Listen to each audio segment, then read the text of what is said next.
Boa noite, companheiros. Mais uma análise sindical no ar. Programa 102, hoje, 14 de julho de 2021.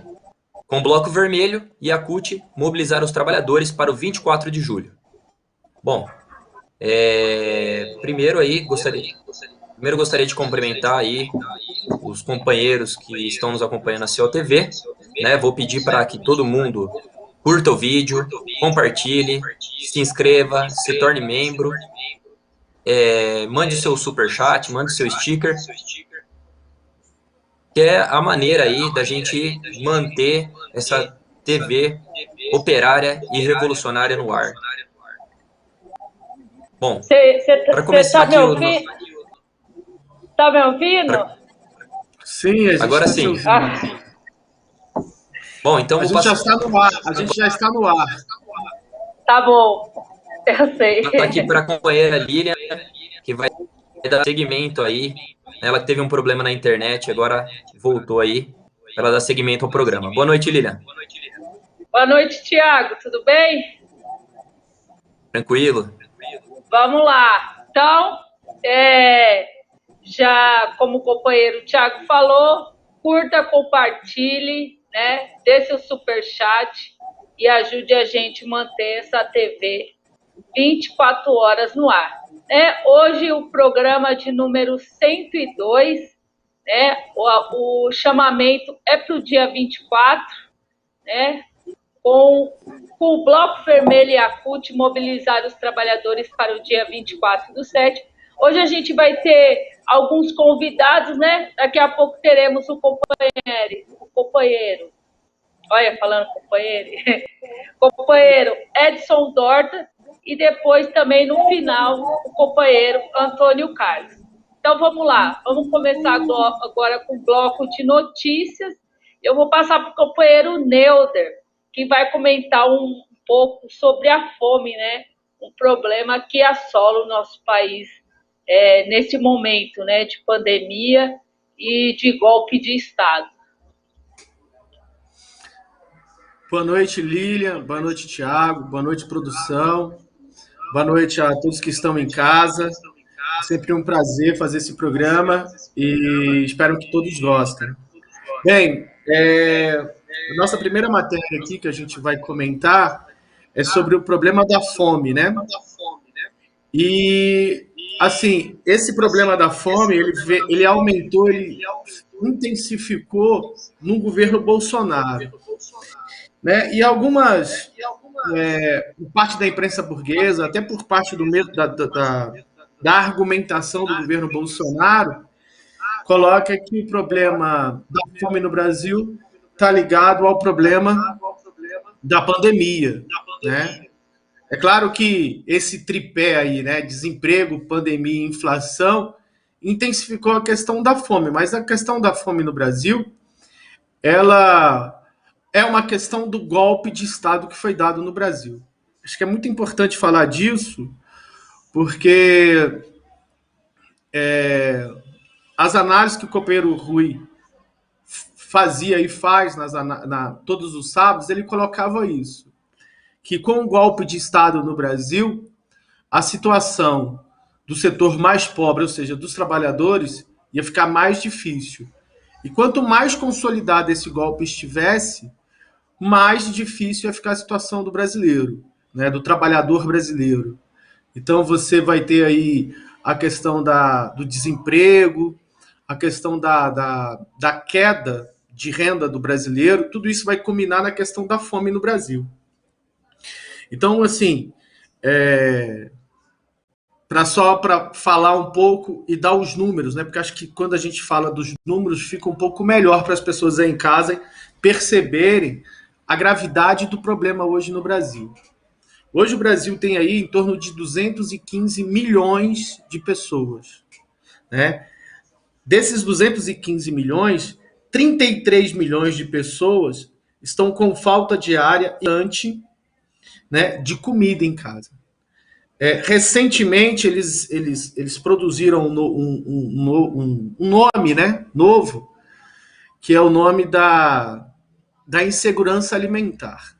Bem, assim, como eu sou um pouco mais antigo, um pouco mais velho, esse termo insegurança alimentar, eu vou colocar um termo que são as pessoas passando fome no país. Essa é a realidade do país. E tudo isso, e eu queria frisar com a questão do golpe, porque tudo isso vai começar ali no governo Michel Temer, né? Quando o governo da Dilma é impeachmentado e tiram o governo da Dilma, uma das primeiras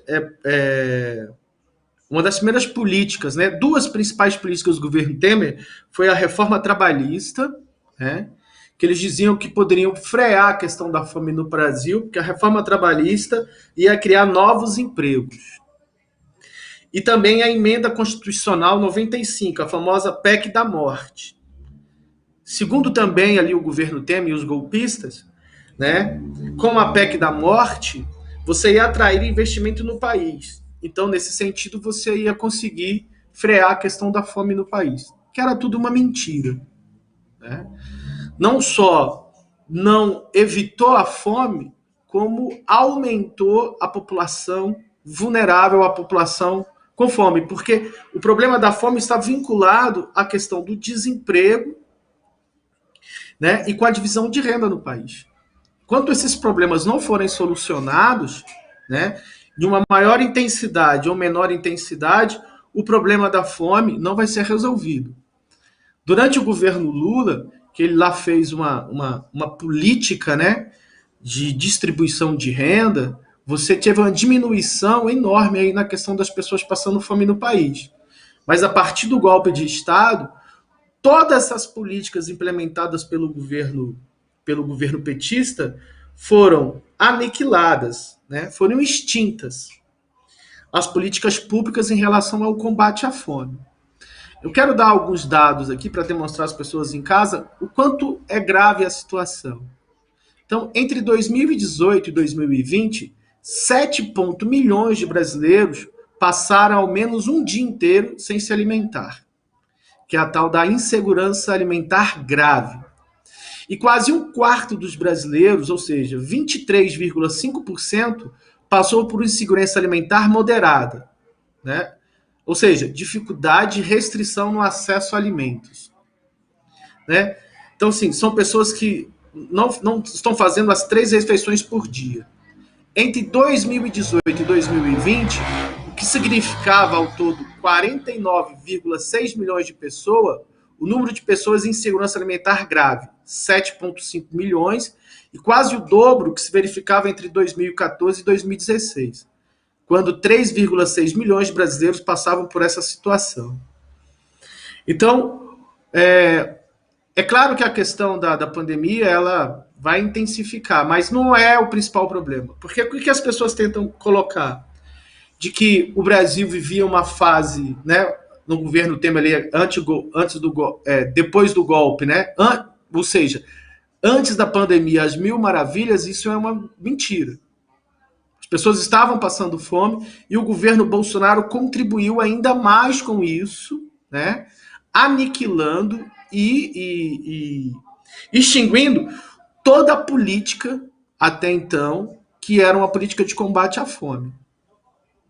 Então, o governo Bolsonaro, né, e o golpe de Estado, que agora matam milhares de pessoas pela Covid-19, porque não fizeram nada para resolver o problema, né, da pandemia no país, exatamente nada.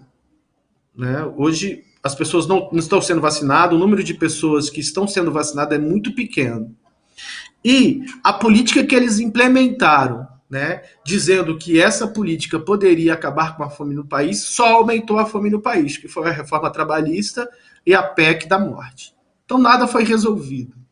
Então, quem administra esse país, a burguesia, ela não faz nada pelo povo em âmbito nenhum, seja pelo problema do desemprego, da divisão de renda, da fome, da vacina. Ela não faz, a burguesia, exatamente nada pela população pobre, pela população trabalhadora desse país. É com você, Lilian.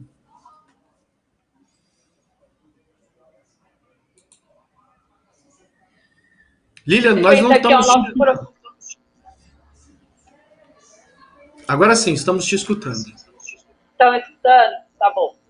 É isso aí. Então vamos dar sequência ao nosso programa, que começou um pouquinho atrasado.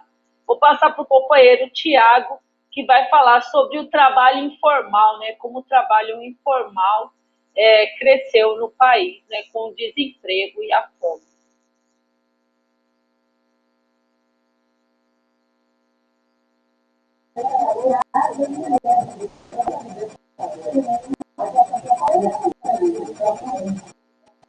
Tá sem som. O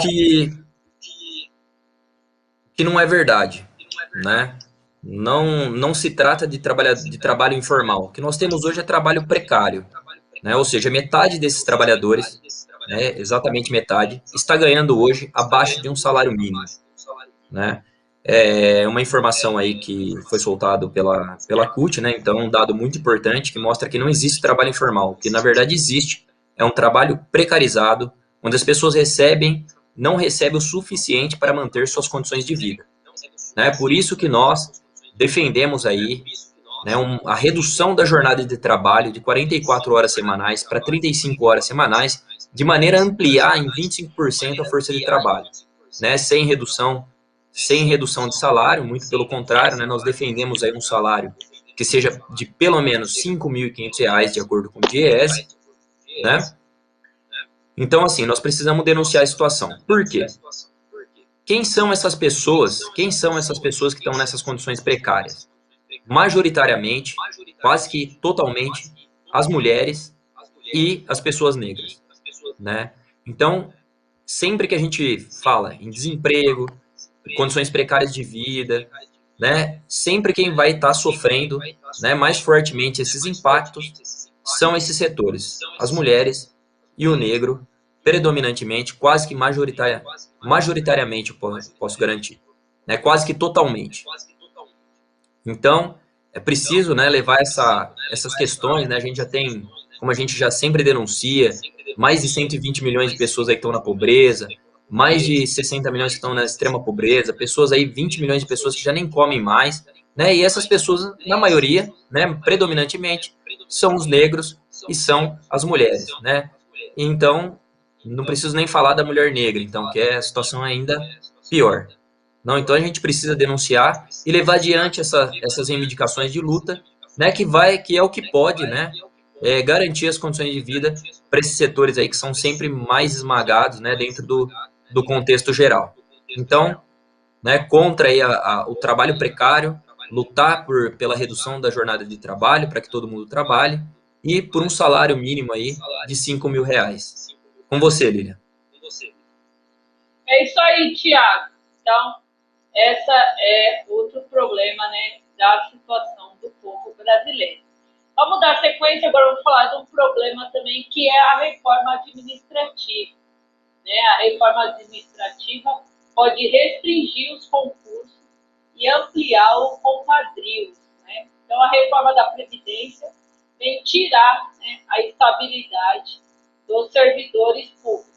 É a proposta da PEC 32. Né? Então, essa PEC 32, que é a reforma, né, bastante aspas, administrativa. Então, essa PEC define 5 tipos de vínculo. Vínculo por experiência, por prazo determinado ou indeterminado, cargo típico de estado de liderança ou assessoramento. Então, está sendo debatido, né, a questão da reforma administrativa e está sendo questionada essa questão, né, que vai haver um aumento da questão do compadrio, porque as pessoas vão ter que passar pelo chefe, né? Então, só vai ficar quem lê na cartilha deles, né?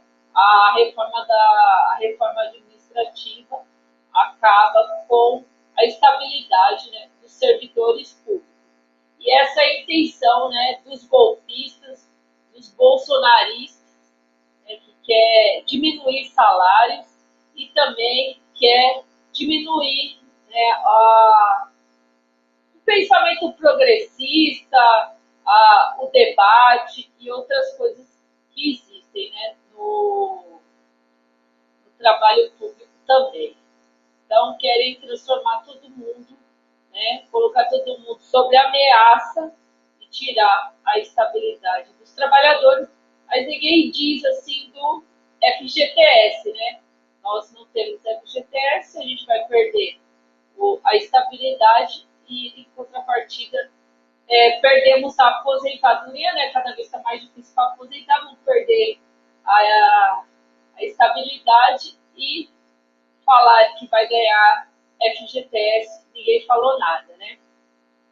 Então, o texto sofreu algumas alterações, mas a gente sabe, né, que essa reforma não é para melhorar, é para piorar, e isso mostra que vai voltar, né, a questão do que existe muito, né, que é o que indica, né? O QI, quem indica. Então, temos que ser contra essa PEC 32, né? É preciso derrotar o golpe de conjunto que a gente vê que é a fome, é o desemprego, é a reforma da Previdência, reforma administrativa, só reformas que vieram para prejudicar a vida do trabalhador. É isso aí. Então, vamos dar sequência aqui ao nosso programa, dando o bloco de notícias. Queria aqui, antes de passar para o companheiro, dar uma boa noite aqui, agradecer ao super sticker do Sou Eu, obrigado. Diz que está dando um eco aqui. Cecília Maria, queria que desse uma olhada, se a produção puder dar uma olhada, se melhorou. É isso aí. Então, boa noite a todos. Vamos seguir aqui o nosso trabalho. É isso aí. Vou passar para o companheiro Tiago, que vai falar sobre. Teve um ato, né, ontem, sobre a questão da privatização dos Correios. Como foi os atos, Tiago?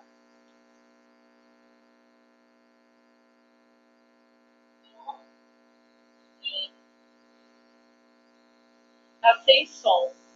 Desculpa, companheiros. Em Porto Alegre, né, no dia 13 agora, né, um ato que foi chamado aí em Porto Alegre, né, a esquerda foi para a rua, aí, a população foi para a rua, né, contra as privatizações, né, foram até a sede do Correios em Porto Alegre, né, contra aí a entrega desse patrimônio, né, que está sendo aí, que essas empresas aí que a gente sempre denuncia, a Amazon, né, o Mercado Livre, o Magazine Luiza, aí estão tudo prontos aí para abocanhar esse grande patrimônio, né? Então foi uma manifestação aí que levou muita gente na rua, né? Mas não era simplesmente contra a privatização dos Correios, mas eram contra todas as privatizações em âmbito municipal, em âmbito estadual, né? Principalmente a Cosan, né? Que é a empresa aí de saneamento básico, né? Que o Bolsonaro, o Eduardo Leite, né? Está entregando aí esse patrimônio que é do povo aí do Rio Grande do Sul, né? E também aí o movimento aí contra todas as privatizações aí que estão acontecendo no país, né? A manifestação é uma espécie de um esquenta aí para o dia 24, né? Que deve levar aí essas categorias, né, de trabalhadores, né, que estão sob ataque. A gente sabe muito bem o que representa esse ataque aí aos Correios, né? Entregar esse patrimônio significa também precarizar o serviço dos Correios, né? Aumentar as taxas de serviço, né? E um ataque aí às condições, né? A precarização do serviço, ela vem do ataque às condições de vida desses trabalhadores, que vão ter salário reduzido, que vão ter uma série de benefícios cortados e também uma parte que vai ser despedida, né? Vai ser dispensada, né? Uma parte que vai perder o seu emprego. Então, geralmente, aí, essas privatizações, elas impactam aí em metade do desemprego, perdão. O impacto é que metade desses trabalhadores percam seu emprego. Então, você imagina uma empresa de 100 mil trabalhadores, né?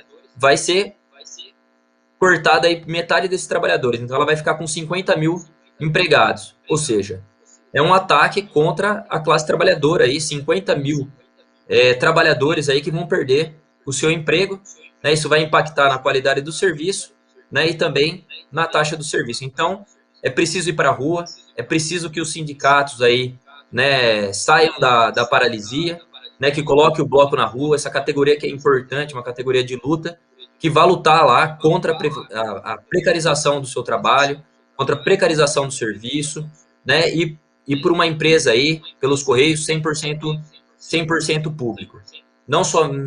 Esse chamado não é somente a categoria dos trabalhadores dos Correios, mas de todas as estatais, da Petrobras, da Caixa Econômica, do Banco do Brasil, da Eletrobras, que também está sendo entregue, enfim, né? E aí em Porto Alegre, né, no Rio Grande do Sul, também em relação à Cosan, né, empresa de saneamento básico aí, que está sendo entregue aí para os capitalistas.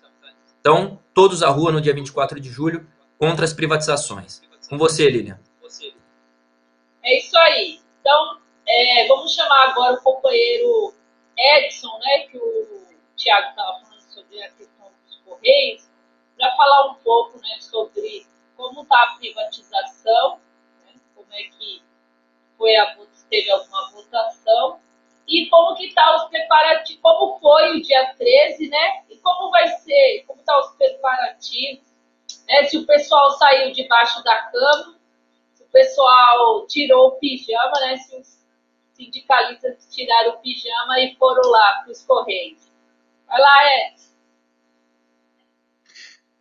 Tá me ouvindo? Estou ouvindo. Meu som tá aqui. Então, a situação do Correio é dramática, né? A empresa ela já vem com processo de privatização desde a era Sarney, passou pelo Collor, no FHC tentaram uma lei que chamava Lei Postal, que visava liberar a privatização do Correio, e aí os trabalhadores impediram esse processo em várias mobilizações que ocorreram no Congresso Nacional. No governo do PT o negócio ficou mais preso, né? Porque houve muita mobilização também. E aí veio os governos golpistas, né? O governo golpista do Temer, como foi muito rápido e a crise era muito grande do golpe, pouca coisa se fez em torno da privatização e chegou o governo do Bolsonaro, né? Bolsonaro tinha já prometido, inclusive na campanha eleitoral que ele fez, de que o Correio não passaria dessa vez, né? Que na campanha eleitoral ele chegou a dizer que o Correio deveria ser extinto porque dava prejuízo, e o governo do Bolsonaro, junto com o Ministério da Economia do Paulo Guedes, elaboraram aí um projeto de lei, chama 591, foi encaminhado ao Congresso Nacional para que esse projeto seja votado, liberar ao governo, ao Poder Executivo, a venda dos Correios, né? Com o Congresso Nacional tendo maioria de bolsonaristas e gente da direita, do centrão, eles estabeleceram uma situação de emergência para votar essa questão, né, para votar essa questão dessa lei, dessa PEC. E essa semana, né, foi até aprovado o estado de emergência. Essa semana, o relator do projeto, Gel Contrim, um negócio assim, ele terminou o relatório e, sob a pressão do governo Bolsonaro, ele apresentou o relatório aí para o Congresso Nacional votar.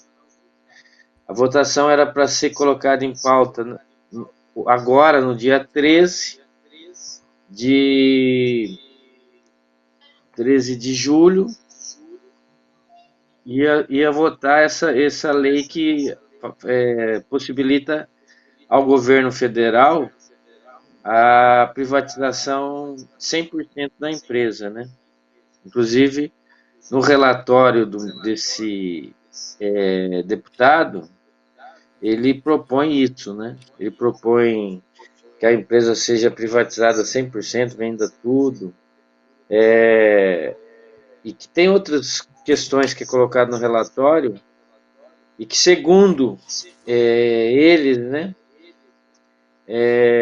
há uma discordância em algumas questões com os deputados do Congresso Nacional em determinados detalhes, né? A burocracia sindical dos Correios, né, que leva, ela segue aí o padrão, toda a burocracia sindical no país e do próprio sentido da luta da esquerda também, ficou dormindo até agora, né? Passou toda a pandemia, né, dentro de casa, tinha sindicatos que estavam até fechados, né? Trabalhadores morreram aos montes no Correio, né? O Correio chegou a ter mais de 200 mortes, só que na região onde eu trabalho, que é o interior de São Paulo, foram 39 mortes. Mesmo assim, a burocracia não se mexeu. Quando eles ficaram, eles têm um negócio de ficar acompanhando lá no Congresso Nacional essa lei, né? Como que está a tramitação dessa legislação no Congresso Nacional. E aí os deputados criaram lá uma frente parlamentar contra a privatização dos Correios.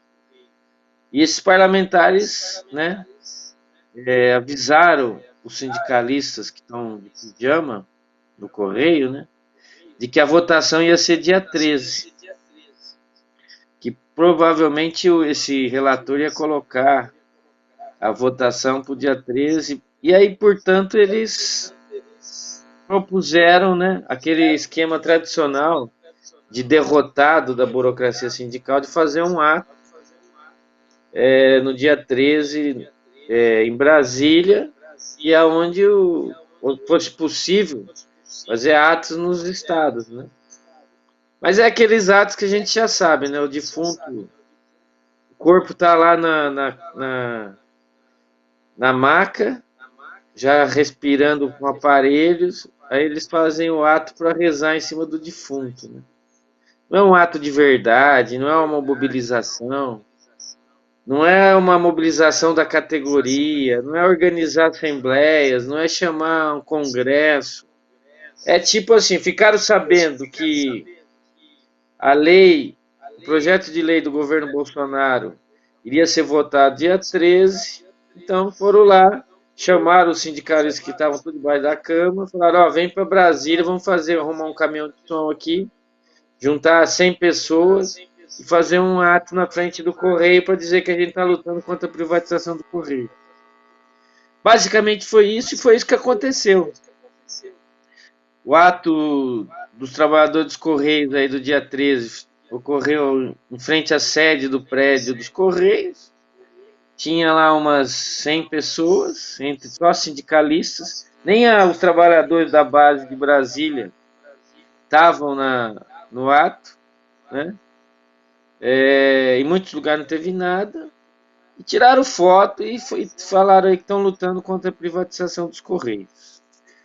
Por sorte, ou sei lá, porque tem muita divergência ainda em relação à privatização, não houve acordo no Congresso Nacional entre os golpistas para já votar esse projeto de lei agora. E aí o relator do projeto de lei foi obrigado a suspender a votação para agosto, né? Não vai ter o recesso agora parlamentar. O Congresso Nacional só volta em agosto e eles vão voltar ao tema, né? Vão tentar costurar durante esse período também algumas divergências que tenham em relação ao relatório desse deputado golpista que está lá, que está lá pago para vender o Correio. E aí ficamos nisso. Obviamente que nós temos esse processo em relação a lutar contra essa lei, né? Que essa lei seja aprovada. Mas para isso precisa haver a mobilização da categoria, né? Precisa haver uma mobilização nacional de verdade, precisa que chamem o Congresso dos Trabalhadores discutir um plano de luta, né? Precisa que nesse plano de luta tenha mobilizações municipais, estaduais, em todos os sindicatos, visando uma greve geral da categoria com ocupação dos prédios dos Correios, né? Sem isso daí, sem esse mínimo, obviamente que esse projeto de lei do governo Bolsonaro vai ser aprovado.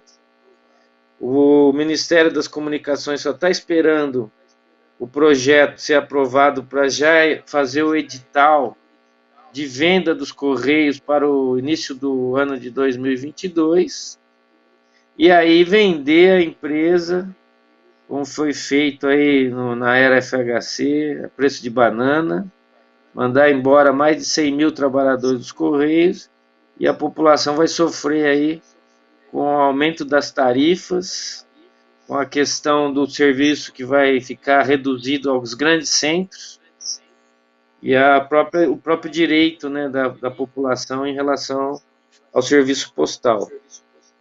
Então, é necessário que haja uma mobilização. A princípio, né, nós temos aí a mobilização do dia 24 de julho, que é o momento aí de o pessoal começar a se mexer, levar a categoria para as mobilizações que ocorrerão dia 24 de julho contra o governo Bolsonaro, em todos os lugares onde vai ocorrer, né, essas mobilizações, para, em primeiro lugar, chamar a atenção de que é preciso mobilizar contra a privatização da empresa, em segundo lugar, por colocar a própria categoria dos Correios, né, trabalhadores dos Correios, em ação, começar a politizar a discussão em relação à própria luta contra o governo Bolsonaro, que é, nesse momento aí, o autor aí da privatização dos Correios. Óbvio que também, para que você lute contra o governo Bolsonaro e contra a privatização, você não pode levar nas manifestações a gente da direita aí, né? Tipo PSDB, MBL, que todos esse pessoal aí, eles são também a favor da privatização. Qual a vantagem de você tirar o Bolsonaro para acabar com os golpes que os trabalhadores estão levando nas costas, no caso dos Correios, a privatização, que possibilitará a demissão de muita gente, se você se juntar aí para derrubar o Bolsonaro e depois entregar o governo, a direção do país, para os setores aí que também são privatistas, que também são contra o povo brasileiro, que também são defensores aí dos interesses das grandes empresas do mercado postal, tipo Magalu, FedEx, UPS, etc., DHL. Então, nesse sentido também, a mobilização para que os trabalhadores dos Correios vá para o dia 24 teria que ser nesse sentido, de que nós temos que se mobilizar com os trabalhadores pelo Fora Bolsonaro, contra a privatização dos Correios, contra todas as outras privatizações, e para isso tem que ser organizado pelos movimentos populares, sindicais e fora a direita da mobilização. É isso. É isso aí, Edson. Muito obrigada pela sua participação. Hoje a gente está com o horário meio apertado. Queria agradecer a sua participação. Um abraço. É isso. Obrigado, aí, vamos Lívia. dar continuidade. Um abraço para você. Abraço. Vamos dar continuidade aqui ao nosso programa. Queria agradecer aqui a figurinha também mandada pela Cecília Maria. Muito obrigada. E agora a gente vai para o bloco, né? O nosso bloco tradicional também, que é o bloco feito pelo companheiro Antônio Carlos Silva, né, que vai fazer a sua análise sindical. Então, o companheiro Antônio Carlos Silva é da Coordenação Nacional da Corrente Sindical Paulo Operário e membro da executiva do PCO. Oi, Toninho, tudo bem? Boa noite, Lilian, os demais companheiros da apresentação, da produção Análise Sindical, e a todos que assistem o programa no dia de hoje. Bom, no programa, nós estamos aí há pouco mais de uma semana, tem um retorno aí, precisa fechar o som. Há pouco mais de uma semana do ato do dia 24, e nós queremos destacar uma decisão importante, que é da Direção Nacional da Central Única dos Trabalhadores, a maior organização sindical e do movimento de luta dos trabalhadores de uma maneira geral do país, que está expondo aí a sua posição de mobilizar efetivamente aí os agrupamentos de trabalhadores em função de uma mobilização importantíssima no próximo dia 24, chamar as ruas na defesa das reivindicações dos trabalhadores pelo Fora Bolsonaro e pelas demais reivindicações. Nós entendemos que o movimento, que já levou aí centenas de milhares de pessoas nos dias 29 de maio, 19 de junho e 3 de julho, precisa ser ampliado, mas a ampliação que os trabalhadores, que o movimento precisa para levar a uma vitória, a derrubada do governo Bolsonaro, é justamente a ampliação junto aos trabalhadores. É a mobilização a partir dos locais de trabalho, a partir dos locais de moradia, e nesse sentido, a decisão da CUT é uma decisão importante e que vai no sentido do que nós estamos defendendo e procurando organizar nos próximos dias, da conformação de um grande bloco vermelho nos atos do dia 24. Bloco vermelho que já se fez presente e com muito sucesso nos últimos atos, né, junto com companheiros da base da CUT, do PT, de todos os setores da esquerda, dos luta no sentido da mobilização efetivamente pelo Fora Bolsonaro, pelas reivindicações dos trabalhadores, né, e contra que o movimento seja dominado pela direita golpista. Nesse sentido, nós vamos realizar nesse final de semana plenárias desse Bloco Vermelho em todo o país, né? Você vê como assista aí o programa Resumo do Dia daqui a pouco, nós vamos falar já, inclusive, de vários locais, mais de 50 cidades nas capitais e várias cidades do interior, onde estão convocadas as plenárias do Bloco Vermelho em todas as regiões do país, e é necessário dar uma perspectiva de vitória a esse movimento, né? Vitória que significa barrar as privatizações, que significa parar a ofensiva da direita, que vem fazendo o país bater recorde de fome e de desemprego. E o único caminho para conquistar isso daí é que os próprios trabalhadores saiam às ruas com as suas organizações, pintem as ruas do país de vermelho, derrotem as tentativas da direita de controlar e derrotar o movimento e apontem uma perspectiva realmente de derrubada do governo Bolsonaro para abrir caminho de uma vitória efetiva para os trabalhadores. Então fica o nosso chamado, nós vamos procurar se juntar e vamos realizar várias plenárias, inclusive junto a sindicatos cultistas, sede de diretórios do PT, do PCO, a conformação de um bloco amplo de luta, né, com setores que queiram derrotar a direita, né, e apresentar uma perspectiva de vitória dos trabalhadores. E nós, da Corrente Sindical Causa Operária, vamos estar em pulso com os boletins das nossas correntes sindicais, setistas em luta, para chamar os trabalhadores dos Correios a lutarem contra a privatização, educadores em luta, chamando os trabalhadores da educação de todo o país a saírem às ruas contra a volta às aulas, e servidores em luta, chamando ao enfrentamento contra a PEC 32, né, e a política de destruição do serviço público no país, o fim da estabilidade, os bancários, né, que precisam chamar, bancários em luta, chamando aí a mobilização dos trabalhadores dos bancos contra a privatização da Caixa, contra a política de garantir apenas lucros gigantescos para os banqueiros e a expropriação da população. Esse é o nosso chamado, vamos se somar aí como parte do bloco de luta da CUT, né, a ala mais vermelha, a ala combativa, para levar para a rua milhões de trabalhadores para derrotar Bolsonaro. Um abraço e até o próximo programa. Obrigada, companheiro. Obrigada, vamos dar sequência aqui. Vamos encerrar, que já está estourando o tempo. Vou chamar aqui o companheiro Tiago para dar seu boa noite e o companheiro Neuder também para dar seu boa noite. Bom, boa noite, Lilian. Boa noite, o Toninho. Boa noite, o Gabriel aí que faz a produção. Boa noite ao companheiro Neuder e a todos os companheiros aí que tiveram paciência aí com a gente hoje, que foi bem complicado. Um abraço a todos aí.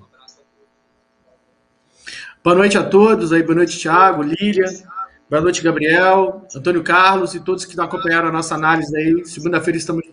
Quarta-feira estamos de volta. E assim, dia 17, todos na nossa plenária, nas nossas plenárias estaduais aí. Aqui em Brasília vai ser às 15 horas na Praça Zumbi dos Palmares, em frente ao CONIC. Aguardo todos lá. Um grande abraço. Beleza. Boa noite. Queria agradecer aqui a nossa audiência, né, o pessoal que colaborou, todos aqui, boa noite, que mandaram boa noite. E agora fiquem com o resumo do dia com o companheiro Antônio Carlos Silva. Um abraço a todos e até quarta-feira.